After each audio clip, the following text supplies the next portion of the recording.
monego bed ni chulo kinde mantiere kae. Ka kinde mag chudo chopo to pok ochul, gik mage monego bed ni timore, kata ka kinde ma nego bed ni chude kata michule gowi ochopo to in kanyo kapok chako kata tieko chudo, ka piny Kenya yudore kama chalo kamano, oketowa kama chal nade wa jopiny mantiere ka ma jotelo onego bed ni rito e yo makare?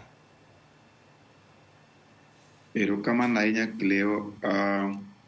En adieri ni Kenya to nigi gowi, to kik wafocusura ahinya e wach mar gowi. Wachalo jok moko madak ponde tipo mar gowi, ma kopenjwa the state of economy kata gimoro amora matimore e yo mok ber, to wapondo ni Kenya nigi gowi.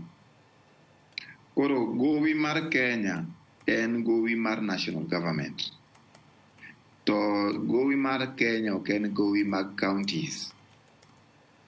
Ing'eyo ni katiba kane okal higa 2010 2010 constitution ne opogo sirikal e tieng' diriyo. Nopogo sirikal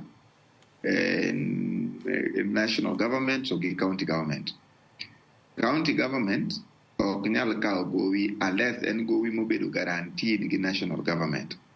Koro sirikendewa mag kor gweng' to nengo bed ni pesa duto ma giyudo, kata ka giyudo mana bilion 11 higa ka higa, gi prioritize development manyalo konyo sirikal ma county at county level.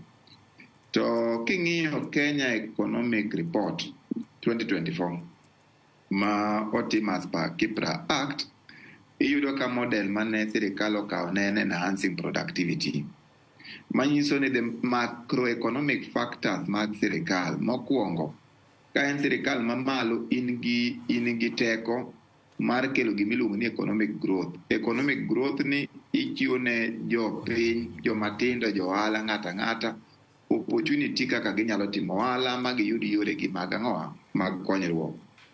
Second macroeconomic factor monego ibed godo ni giyud ni jowa mang'eny kata jowa matindo mosetieko sikul kata matiyo e informal sector obedo gi employment opportunities, manyiso ni ginyalo yudo migawo ma ginyalo timo manyalo kelo negi chiemo e mesa. Mar adek, kaka sirikal onego bed ni ng'iyo yore kaka stabilize the inflation rate, ma inflation rate mari ok odhi malo. Magi ma dho ngere wacho ni magi are macroeconomic factors kata decisions moko mag sirikal mamalo manyalo konyowa. Adieri kopo ni sirikal mamalo ong'iyo rang'iny manyalo timo go yore gi yo maber, to wach gowi kende ok nyal bedo ni kwa dwaro wacho ni ushuru ng'eny kata ushuru chokwa, to wawacho ni en taxation. Broadening tax base mano ber e yor ma sirikal nyalo bedo ni oyudo godo pesa, but increasing kata medo ushuru e nengo mamalo manyalo, ing'eni seche miketo ushuru e yo mamalo kabisa machok ng'ato to kimiye business opportunities kata pok iketo economic pok iyawo economy manyalo miyo ng'ani ohala manyalo yudo go pesa mochulo go ushuru, pod ok ikonyo japiny. Koro en adieri ni gowi to nokaw, to gowi ni nokaw mar timo ang'o Cleo? Gowi nokaw nikech gowi kikaw, ok onego ikaw gowi ni dhi chulo go osara e piny Kenya ka. Ok onego ikaw gowi ni dhi nyiewo godo fuel iole geche. Ikaw gowi mondo mi itim go development. Development en tiende nang'o? Development infrastructure onego bed ni chiwo opportunity mar chulo gowi ni. Iwinjo? Ok ni wawacho ni wachuduru gowi, to kare pesa ni notim ang'o? Manyiso ni onego wang'iya ne rang'iny ni pesa man waolo ni gi kuonde mane onego bed ni gitiye, be gitiyo ma ginyalo yudo ni Kenya koro nigi opportunity mar chulo gowi.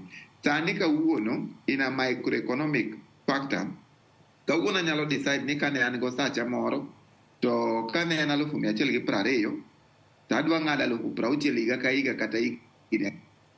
Iwinjo? Koro higa achiel en times 12 months times 4 years. Kanyiso ni pesa ni kong'adi to en pesa mang'ongo. Onego bed ni pesa ni konya e yo moro mar development. Momiyo awacho ni gimomiyo asandora momiyo sacha chakoro kayud te en ni nitie kama nakete pesa ma expect ni abro bedo gi return on investment.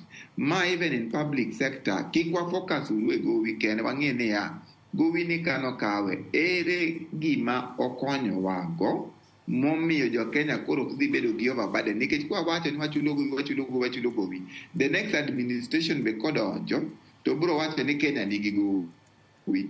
Onego bed ni as much as Kenya nigi gowi gi be gikonyowa mondo mi economy bed moyawre ma jopiny nyalo yudo yot, nikech biro chope e level moro miluongo ni elastic limit. Ichalo blada miseywayo mogik, onge kama nyalo dhi e kendo. Iwinjo koseyudo ni koro onge kuma nyalo dhi e kendo, idhi hinyo jopiny nikech jopiny koro ok dhi bedo gi any capacity therefore mondo mi gimed chulo ushuru. Erokamano ahinya, kendo mae kama oganda moko nyalo bedo ka gipenjo ero gigi duto timore gowi onego bed ni chulo. Iwinjo ka CPA Evans Ogutu Kenneth olero ka kanyo ni kik waranga ni gope ichulo ka gidhi kanye e kinde ka warango